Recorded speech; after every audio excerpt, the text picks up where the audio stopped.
Welcome back to the GuardWare knowledge base. In this video, we are covering target discovery in Discover. Before Discover can scan for sensitive data, it needs to know what to scan. Target discovery is how you define that.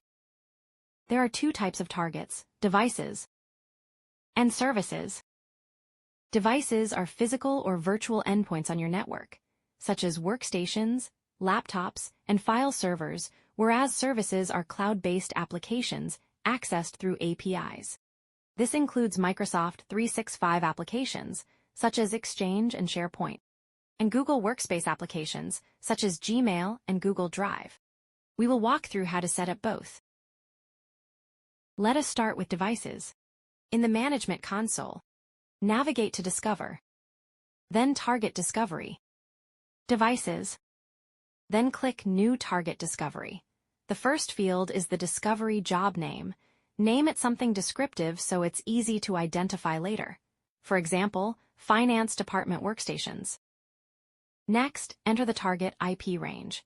This is the range of IP addresses where Discover will search for devices. For example, 192.168.1.1 to 192.168.1.254. One thing to keep in mind here is that the scanning agent running the discovery job and the target devices must be on the same subnet, or your network must have the appropriate routing and firewall rules in place for the agent to reach them. The location filter narrows the set of agents available to run the job.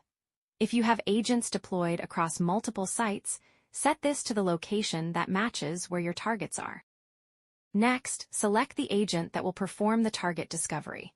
If the selected agent is online, the job starts immediately.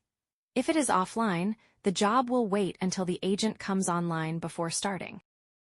Select the protocol Discover will use to connect to the targets. There are three options. WinRM is for Windows devices only. SSH is for Windows devices as well as non-Windows devices. File Server, which uses SMB, is for network file shares and storage devices such as NAS devices. Once you have selected a protocol, enter the credentials for an account with access to the targets. There are two options: username plus password or certificate plus password. The username format depends on the account type. For local accounts, the username is sufficient, like administrator or local user. For Azure Active Directory accounts, use the full email address, like user@yourcompany.com.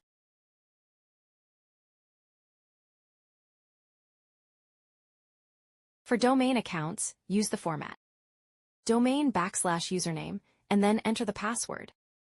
If you selected File Server as the protocol, you will also need to fill out the SMB location field.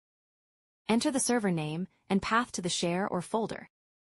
For example, fileserver02/share. If you select certificate and password, upload a .pfx certificate file and enter its password.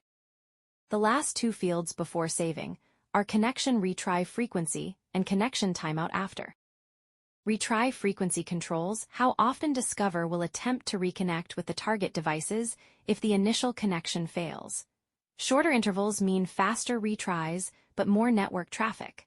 Longer intervals reduce network load but slow things down. Connection timeout after, on the other hand, controls how long the target discovery job should run before stopping, regardless of how many devices were found. Once everything is configured, click Save to start the target discovery process. Discover will begin searching for devices within the IP range you specified. Now let us look at cloud services. Navigate to Discover, Target Discovery, Services, then click New Target Discovery. Enter a descriptive discovery job name like Exchange Online Finance Department or SharePoint HR Site Collection. From the Cloud Connector dropdown, select the service you want to connect to. Let us go through each one. For Exchange and SharePoint, if you have completed the Microsoft 365 integration beforehand, the tenant ID, client ID, and authentication are all handled automatically. After entering a discovery job name and selecting either Exchange or SharePoint as the connector, select the location. choose an agent from the dropdown. Configure the connection timeout and frequency settings. Then click Save. If you have not completed the Microsoft 365 integration, you will need to enter a few additional details.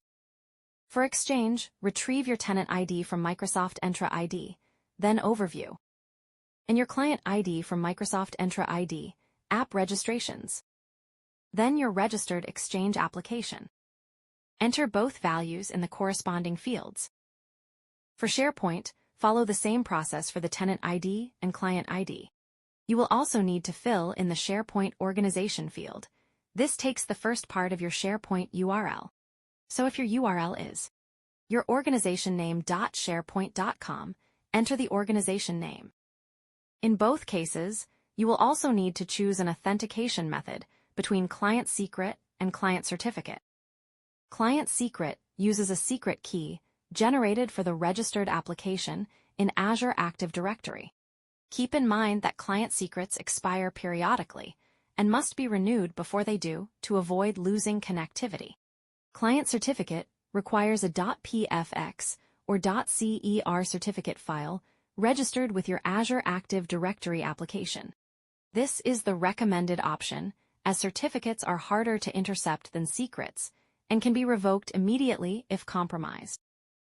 For Gmail and Google Drive, completing the Google Workspace integration is required before proceeding. The link to the setup guide is in the description below.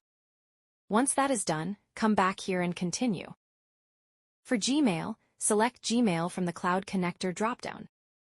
Enter the Google Workspace super admin email address in the admin email field. Discover uses this to identify the workspace domain to scan. Paste the contents of the JSON key file downloaded during Google Workspace setup into the service account key field. If you are updating an existing configuration, leave the service account key field blank to keep the existing key in place. Google Drive works the same way. Select Google Drive from the dropdown and enter the same admin email and service account key. Leave the key field blank if you are updating an existing configuration. Click Save to confirm. Discover will attempt to connect to the service using the details you provided. Once connected, the discovery job will appear under Discover. Target discovery. After the job completes, the targets appear under Devices and Services Found. Once your discovery jobs are set up, there are a few additional actions available from the target discovery list.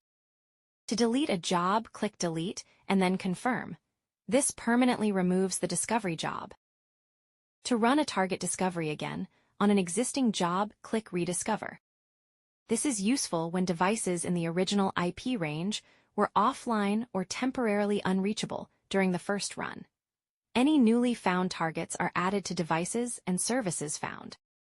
Note that Rediscover uses the same settings as the original job. You cannot change the parameters during a Rediscover run, and it is only available after the original job has completed. Once your targets are discovered and appear in Devices and Services Found, they are available to include in scan jobs. For a walkthrough of setting up scan jobs, see the next video in this series. To get a complete overview of GuardWare and its features, visit the documentation site at docs.guardware.com.